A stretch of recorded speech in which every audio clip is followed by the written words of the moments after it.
गांव की सुबह धूप से चमक रही थी, लेकिन ईशा के दिल में केवल अंधेरा था। वो अपने कमरे में बैठी थी, जहां सिंदूर का डिब्बा उसके हाथों में कांप रहा था। उसकी माँ ने उसे समझाया, तुम्हारे भाई ने आर्यन के पिता से लाखों रुपए उधार लिए हैं। अगर तुम शादी नहीं करोगी तो राजू को जेल जाना पड़ेगा। ईशा ने रोते हुए कहा, माँ, मैं उससे कैसे शादी कर दूं? वो तो मुझे पसंद भी नहीं करता। राजू, जो दरवाजे के पीछे खड़ा था, आगे बढ़ा। भैया, मैंने गलती कर दी। मैंने सोचा था मैं कमा लूंगा, लेकिन अब मैं तुम्हारी वजह से बच सकता हूँ। ईशा ने उसे घूर कर कहा, तुम बच जाओगे और मैं एक ऐसे आदमी के साथ जिंदगी गुजारूंगी जो मुझसे नफरत करता है। क्या तुमने कभी मेरे बारे में सोचा? माँ ने धीमे से कहा, बेटा, ये तुम्हारा फैसला है, लेकिन याद रखो, तुम्हारी शादी से तुम्हारे भाई की जिंदगी बचेगी। ईशा ने अपने आप से कहा, अगर मैं शादी करती हूँ तो मैं उस लड़के को प्यार करना सीखूंगी या फिर मेरी जिंदगी एक जेल बन जाएगी। आर्यन के महल में सोने के चिराग जल रहे थे, लेकिन उसके दिल में तूफान आ गया।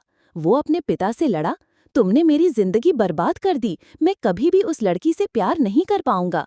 पिता ने उसकी ओर इशारा करते हुए कहा, तू उसे प्यार नहीं करेगा तो वो तुझे प्यार करेगी, ये तेरी जिम्मेदारी है।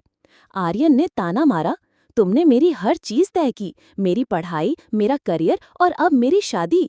पिता ने धीमे स्वर में कहा, और तूने कभी ये नहीं सोचा कि तुम्हारे बिना मेरी जिंदगी क्या है। मैंने तुम्हारे लिए हर चीज छोड़ दी, लेकिन तुम्हें ये समझ नहीं आया। आर्यन ने अपने आप से कहा, मैं तुम्हारे लिए कुछ भी नहीं कर सकता, मेरा दिल तुम्हारी बातों से नहीं सुनता। पिता ने उदासी में कहा, तेरा दिल तभी समझेगा जब तुम अपनी जिंदगी में वो सब कुछ खो दोगे जिसे तुमने कभी महत्व नहीं दिया। शादी की रात की तैयारी, फूलों की सजावट, लाल बिछौना, लालटेन की रोशनी। ईशा अकेली बैठी है, उसके हाथ में चूड़ियां कांप रही हैं।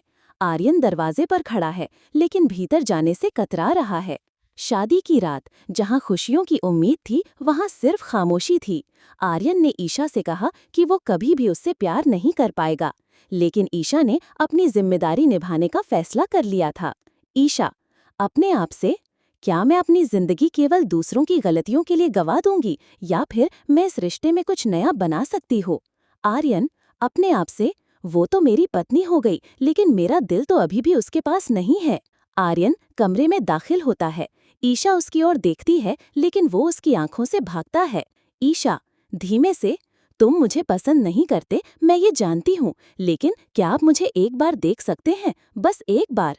आर्यन गुस्से में, मैं तुम्हें प्यार नहीं कर सकता, तुमने मेरी जिंदगी छीन ली। ईशा मुस्कुराते हुए, अगर मैं तुम्हारी जिंदगी छीन चुकी हूँ तो तुम्हें मुझे वापस करने की कोशिश क्यों नहीं करते? ईशा के शब्द आर्यन के दिल में घिस गए। वो पहली बार ईशा की आंखों में झांका। वहाँ केवल खामोशी नहीं थी, बल्कि एक लड़ाई की भी आग थी। आर्यन, हक्का बक्का, तुम मुझे वापस करना चाहती हो? तुमने तो मुझे जबरदस्ती पति बनाया, अब तुम्हें क्या चाहिए? ईशा उसकी आंखों में देखकर, मुझे तुम्हारा प्यार नहीं, बस तुम्हारा सम्मान चाहिए, लेकिन तुम्हें तो किसी का सम्मान करना ही नहीं आता। आर्यन ईशा के पास जाता है, लेकिन उसे छूने से कतराता है। वो उसकी आंखों में झांकता है, फिर अचानक उसका हाथ पकड़ लेता है। आर्यन ईशा का हाथ पकड़कर, तुमने मेरी जिंदगी जबरदस्ती से जी ली, लेकिन क्या तुम मुझे बिना जी सकोगी? ईशा उसका हाथ छिनाते हुए, अब मैं तुम्हारे बिना नहीं जी सकती, लेकिन तुम तो सिर्फ नफरत करते हो। आर्यन ईशा का हाथ छोड़ देता है। वो उसे देखता है, फिर धीमे स्वर में कहता है, आर्यन धीमे स्वर में, मैं तुम्हें नहीं जानता, लेकिन कुछ तो है जो मुझे तुम्हारे पास आने के लिए कह रहा है। ईशा मुस्कुराकर, तुम्हें नहीं पता, लेकिन मैं जानती हूँ, तुम मुझे अपनी जिंदगी में ढूंढ रहे हो। शादी की रात की खामोशी ने दोनों के दिलों को छू लिया।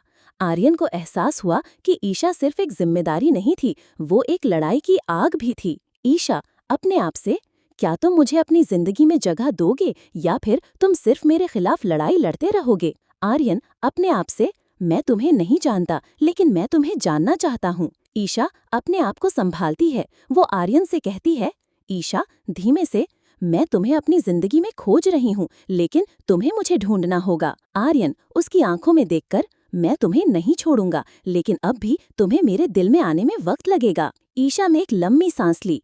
उसकी आंखों में आंसू थे, लेकिन उसकी मुस्कान ने उसकी लड़ाई की आग को छुआ। आर्यन ने उसका हाथ एक बार फिर पकड़ा, लेकिन इसे छोड़ने की बजाय उसे अपने हृदय के करीब ले लिया। ईशा आंखें नम करते हुए, तुम मेरी जिंदगी हो, लेकिन क्या तुम मुझे अपनी जिंदगी बनाओगे? आर्यन उसका हाथ पकड़कर, अभी नहीं, लेकिन मैं तुम्हें अपनी जिंदगी में ढूंढ रहा हूँ। बाहर बारिश शुरू हो जाती है। ईशा खिड़की की ओर देखती है, जहाँ बूंदें खिड़की पर टकराती हैं, जैसे कि उनके दिलों की लड़ाई। बारिश ने उनके झगड़े को और भी तूफानी बना दिया। आर्यन ने ईशा का हाथ छोड़ दिया। वो दरवाजे की ओर बढ़ा, लेकिन रुक गया। एक पल के लिए उसने वापस मुड़कर उसे देखा, फिर बिना कुछ कहे वो चला गया। ईशा अपने आप से, तुमने मेरा हाथ छोड़ दिया, लेकिन मैं तुम्हें अपने दिल में खोजना जारी रखूंगी।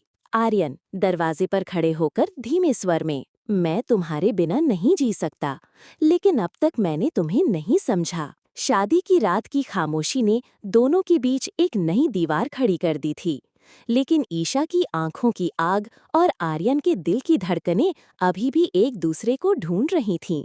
न जबरदस्ती की यादों में, बल्कि प्यार की शुरुआत में। एक दिन आर्यन शराब पीकर लौटा और ईशा से लड़ा।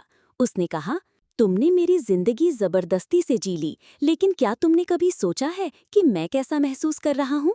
ईशा ने उसकी आंखों में देखकर कहा, मैं तुम्हारे साथ रहकर मैं अपनी जिम्मेदारी निभाना चाहती हूँ, लेकिन तुम्हें तो किसी का सम्मान करना ही नहीं आता।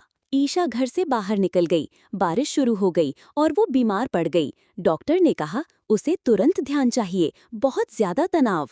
आर्यन ईशा के बिस्तर के पास बैठा रहा। उसने अपने आप से कहा, क्या मैंने वाकई उसे इतना तोड़ दिया? क्या मैं उसे बचा सकता हूँ?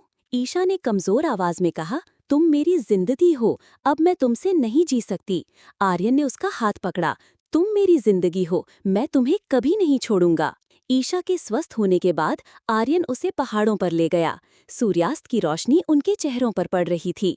ईशा ने कहा, तुमने मेरी जिंदगी जबरदस्ती से जी ली, लेकिन अब मैं तुम्हारे साथ रहना चाहती हूँ। आर्यन ने उसे देखकर कहा, तुमने मेरी जिंदगी छीन ली, लेकिन अब मैं तुम्हें वापस करना चाहता हूँ। आर्यन ने एक पेड़ लगाया और कहा, इस पेड़ को हमारी जिंदगी का हर सपना छुएगा। ईशा ने मुस्कुराकर कहा, और ये पेड़ हमारे प्यार की कहानी बयां करेगा, जबरदस्ती की शादी से लेकर प्यार तक की। आर्यन ने ईशा के कान में कहा, तुम मेरा हर सपना हो और ये पेड़ तुम्हारी यादगार होगा। ईशा ने पेड़ को छूकर कहा, जब ये पेड़ बड़ा होगा तब भी हमारा प्यार इतना ही जिंदा होगा। आर्यन ने उसकी आंखों में देखकर कहा, हाँ, क्योंकि हमारा प्यार एक जमाने से ज्यादा जिंदा है। एक दिन आर्यन ने ईशा को एक सरप्राइज दिया, एक यात्रा के लिए टिकट। ईशा ने खुश होकर कहा, तुम्हें पता है, मैं तुम्हारे साथ हर जगह जाना चाहती हूँ, भले ही ये दुनिया का सबसे छोटा सफर हो। आर्यन ने हंसकर कहा, और मैं तुम्हारे साथ हर पल बिताना चाहता हूँ,